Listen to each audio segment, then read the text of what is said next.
Once again, we are turning to 1 Corinthians chapter 3 and verse 16 and 17. రండి మరి ఒకసారి మనందరం కలిసి కొరింథీయులకు రాసినటువంటి మొదటి పత్రిక 3వ అధ్యాయము 16-17 వచనాలను చదువుకుందాం. और फिर एक बार हम पहला कोरिन्थियों की पत्री 3 अध्याय उसके 16 और 17 वचन को हम लोग पढ़ाएंगे.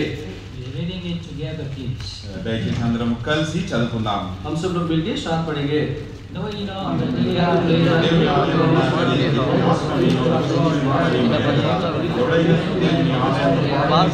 केही कुरा तिमीलाई थाहा छैन, कसैले परमेश्वरको मन्दिर नष्ट गर्छ भने त्यसलाई परमेश्वरले नष्ट गर्नुहुनेछ, किनभने परमेश्वर मन्दिर let us look to the Lord for His grace. మరి ప్రభు యొక్క కృప కొరకు ప్రార్థనలో ఆయన వైపు చూసుకుందాం. परमेश्वर को अनुग्रह हमने हाथ में पर ही हमको जमा किया ताकि हम प्रभु परमेश्वर आपको देखें, आपकी आवाज़ को सुने और हमारे जीवन में आप जो किए हैं, कर रहे हो, करना चाहते हो, आपके वचन के द्वारा हम समझ सके. धन्यवाद देते हैं हमारे जीवनों में आपने प्रभु अनुग्रह दिखाया, आपका मंदिर हमको बनाया. अब हमें कैसे जीना है प्रभु जी आप हमें सिखाइए. आपके वचन के द्वारा हमारी आंखें खोले, आपके पवित्र आत्मा के द्वारा एक नया काम करे.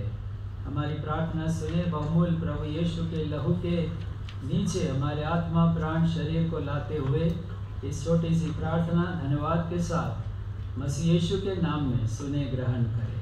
आमेन. In the first Bible study we saw about the collective church of the Lord Jesus Christ. మరి మొదటి సందేశం బైబిల్ స్టడీలోని మొదటి సందేశంలో మరి ప్రభు యొక్క యేసుక్రీస్తు వారిని ఏ విధంగా సమకూర్చబడిందో ఆ విషయాలను మనం చూశాం. और हम लोगों ने पहले बाइबल अध्ययन के समय में हम लोगों ने देखे कि सामूहिक तौर से जो परमेश्वर की मंडली के बारे में, But unless and until we individually are the temple of God, we cannot corporately or collectively become the temple of God. ఎప్పుడైతే మనం వ్యక్తిగత జీవితంలో మనము దేవుని ఆలయమై ఎప్పుడైతే ఉండలేమో అప్పటి వరకు మనం సంఘంతో కలిసి సంఘంలో ఒక అంగమై మనం ఉండలేము. अगर हम लोग व्यक्तिगत तौर से जिस तरह से हम परमेश्वर का मंदिर अगर ना बने तो फिर हम सामूहिक तौर से भी परमेश्वर के लिए मंदिर नहीं बन सकते हैं. That's why we read in 1 Corinthians 6:19, know ye not that your body is the temple of the Holy Ghost which is in you. మరి దానికి ఆధారం చేసుకుంటూ మనం మొదటి కొరింథీయులకు రాసిన పత్రిక 6వ అధ్యాయం 19వ వచనంలో ఈ విధంగా చదువుకున్నాం. మీరు దేహము దేవుని ఆలయం మీ దేహము దేవుని ఆలయము మీకు అనుగ్రహింపబడినదని మీలో ఉన్న పరిశుద్ధాత్మ ఆలయం ఉన్నది మీరు ఎరుగరా. और इसलिए पहला कोरिन्थियों को पत्री 6 अध्याय उसके 19 पद में हम देखते हैं कि क्या तुम नहीं जानते कि तुम्हारी देह पवित्र आत्मा का मंदिर है जो तुम में बसा हुआ है और तुम्हें परमेश्वर की ओर से मिला है और तुम अपने नहीं हो. What is the meaning of temple? మరి మందిరము అంటే దాని అర్థం ఏంటి? और ये मंदिर का अर्थ क्या है? Temple is a dwelling place. మరి ఆ మందిరం అనగా నివసించే స్థలము. और जो ये मंदिर है जो निवास करने का जगह है. Every human heart is a temple of some God. మరి మానవ dwelling in every human heart. మరి ఏదో ఒక నిజమైన దేవుడు అని కాదు, కానీ ఏదో ఒక విధమైనటువంటి దేవుడు వారి హృదయాల్లో నివసిస్తున్నాడు. और एक जो सच्चा परमेश्वर के लिए ही नहीं लेकिन बाकी जो भी है जितने भी हर परमेश्वर के लिए एक जगह है जो हृदय. And that's why we find that we are no ordinary people, but we are the temple or the dwelling place of the one true living God. అందుకే మనం ఈ విధంగా ప్రత్యేకపడి సూచిస్తూ ఉంటారు. మనము మరి ప్రత్యేకింపబడినటువంటి దేవుని ఆలయం అనేటువంటి శరీరంగా మనం ఉన్నామని మనం ప్రత్యేకింపబడి చెప్పబడుతుంది. और इसलिए हम इस बात को पाए जाते हैं कि हम एक साधारण मनुष्य नहीं लेकिन एक सच्चा परमेश्वर जो निवास करने वाले जो हृदय जो परमेश्वर के वो मंदिर है. And God desires to dwell in our lives and also to exhibit himself through our lives. మరి దేవుడు మన హృదయాల్లో నివసించాలని కోరుతున్నాడు. అంతేకాక మన ద్వారా తనను తాను ప్రత్యక్షపరచుకోవాలని కూడా కోరుతున్నాడు. और परमेश्वर हमारे जीवन में निवास करना चाहता है और हर एक के अपने जीवन के द्वारा परमेश्वर अपने प्रतिबिंबित करना चाहते हैं. In verse 17 of chapter 3 we read, if any man defile the temple of God, him shall God destroy. మరి మొదటి కొరింథీయులకు రాసిన పత్రిక 3వ అధ్యాయం 17వ వచనంలో మనం ఈ విధంగా చదువుకున్నాము, ఎవడైనాను దేవుని ఆలయంను పాడు చేసిన యెడల దేవుడు వాణ్ణి పాడు చేయును. और इसीलिए 3 अध्याय उसके 17 वचन में हम पाए जाते हैं, कोई परमेश्वर के मंदिर को नष्ट करेगा तो परमेश्वर उसे नष्ट करेगा. To defile means to corrupt and destroy. మరి పాడు చేయడం అంటే దాన్ని అపవిత్రపరచడము లేకుంటే దాన్ని నాశనం చేయడము. और अशुद्ध करना इसका मतलब है कि भ्रष्ट करना और उसको विनाश करना.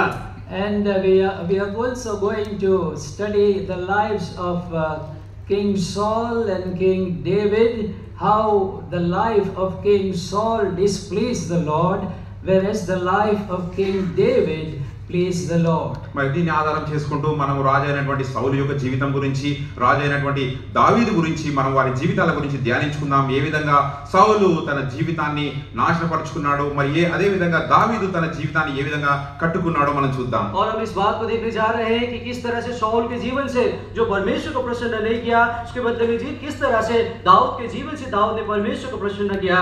Because all the materials Saul used to build his character temple was all rotten materials which displeased the Lord very much. మరి రాజు అయినటువంటి సౌలు తన జీవితానికి కట్టుకోవడానికి తను ఉపయోగించుకున్నటువంటి ఉపకరణాలను మనం చూసినట్లయితే అవి ఎంతో మరి వాడిపోయినవి లేకుంటే ఎంతో దుర్వాసనతో కూడినటువంటి వస్తువులతో తన జీవితాన్ని అతను కట్టుకున్నాడు. क्योंकि जो भी परमेश्वर के भवन बनाने के लिए जो भी प्रयोग में लाने वाला जो वस्तु थे, ये सब जो शाऊल के द्वारा प्रयोग किया गया, ये जो चोरी हुई के जो जिसको हड़प कर लेके हुए वस्तुओं को प्रयोग किया था, सड़ा हुआ. Yes.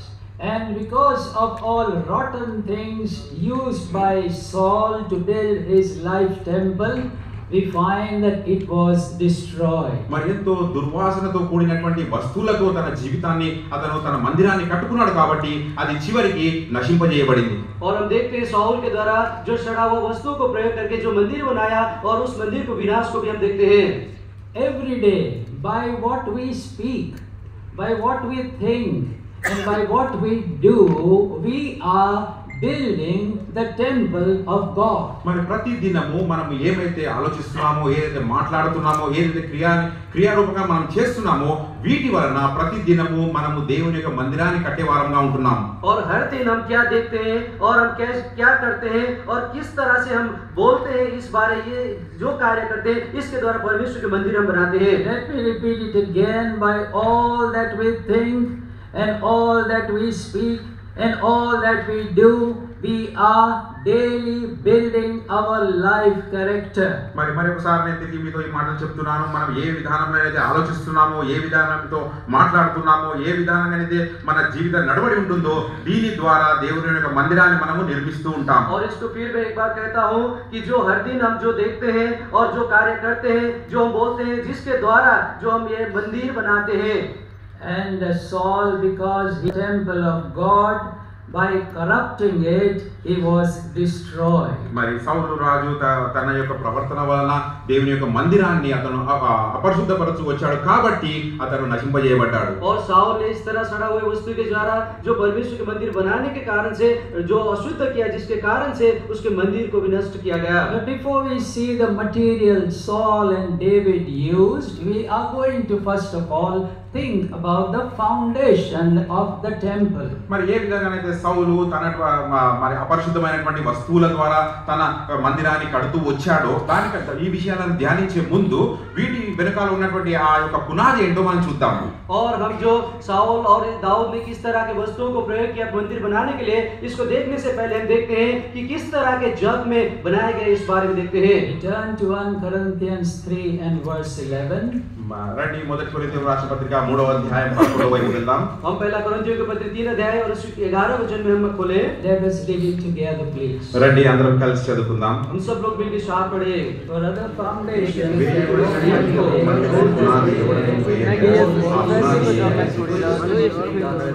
there is only one foundation for the temple of God. మరి దేవుని యొక్క మందిరానికి కేవలం ఒకటే పునాది అయి ఉంటుంది.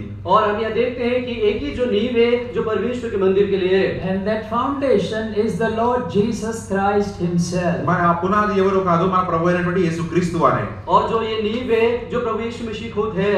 There is no other name under heaven given among men whereby men can be saved. Acts chapter 4 and verse 12. మరి నాలుగో అధ్యాయము 12వ వచనం ప్రకారం చూసినట్లయితే మరి ఆకాశం క్రిందనైనను భూమి మీదనైనను ఇంకా ఎటువంటి నామము ఇవ్వబడలేదు ఏ నామంలోనైతే మనకు రక్షణ దొరుకుతుందో. और प्रेरित 4 अध्याय उसके 12 वचन के अनुसार जो आकाश के नीचे पृथ्वी के ऊपर कोई भी दूसरा नाम नहीं दिया गया जो यीशु मसीह के सिवाय जिसके द्वारा उद्धार पा सके. Men try so many different ways for their own salvation. మరి మనుషులు అయినటువంటి వారు అనేక ప్రయత్నాలు చేస్తుంటారు వారి సొంత రక్షణ కొరకు. और इंसान ने अपने उद्धार के लिए बहुत सारे ऐसे जो रास्ता को वो लोग बनाते हैं. People say all roads lead to Rome.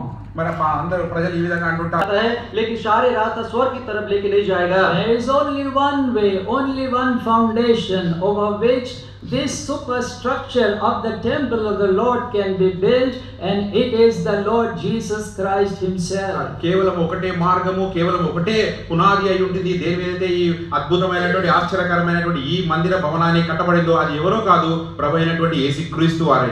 और वह एक ही जो नींव है जो प्रभु यीशु मसीह है जिसके ऊपर जो अद्भुत तौर से इस तरह से जो मंदिर बनाया जाएगा और उस जग के सिवाय कोई भी दूसरा नहीं होगा. And before any building is built, we find first of all that has to be laid is the foundation. మొట్టమొదటిగా ఏదైనా భవనాన్ని నిర్మింపబడాలంటే భవనాన్ని నిర్మించే ముందు మొట్టమొదటిగా అక్కడ కావాల్సింది పునాది.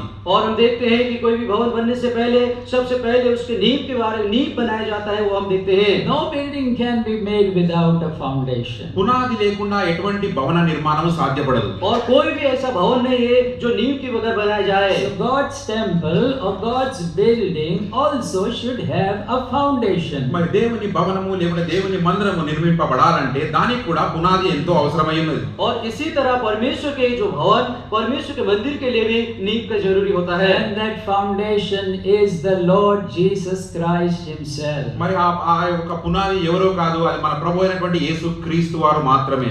और उस नींव जो है प्रभु यीशु मसीह खुद ही है. And it is because the Lord Jesus, he is the perfect Son of God who died for the all of humanity to be their savior. మరి మన ప్రభు యేసుక్రీస్తు వారు తండ్రి అయిన మనందరి పాపముల కొరకు మరణించినాడు మనల్ని రక్షించడానికి. और इसीलिए प्रभु यीशु मसीह परमेश्वर का जो सिद्धता का कार्य है जो कि सारे मनुष्य के लिए जो मरा गया है. He took the burden of sin of all the people of the whole world. మరి ప్రపంచంలో ఉన్నటువంటి ప్రతి ఒక్కరి పాప భారము ఆయనపై మోసుకున్నాడు. और उसने सारे संसार के जो पाप के बोझ उसके ऊपर उठा लिया. He who knew no sin was made sin for us that we might be made the righteousness of God in him. మరి పాపమైనటువంటి ఆ దేవుడు మనందరి పాపములు తనపైన మోసుకున్నాడు. దేవుని యొక్క నీతి గలటువంటి దేవుని యొక్క కుమారుడు. और जो पाप कोई नहीं जानता था उसी को परमेश्वर ने पाप बना दिया जिसके कारण हम लोग धार्मिक ठहर सके. And according to 1 Corinthians chapter 1 and verse 30, మొదటి కొరింథీయులకు రాసిన పత్రిక మొదటి అధ్యాయము 13వ వచనం ప్రకారము पहला कोरिन्थियों की पत्री 1 अध्याय उसके 30 पद के अनुसार let us read it together please. 30.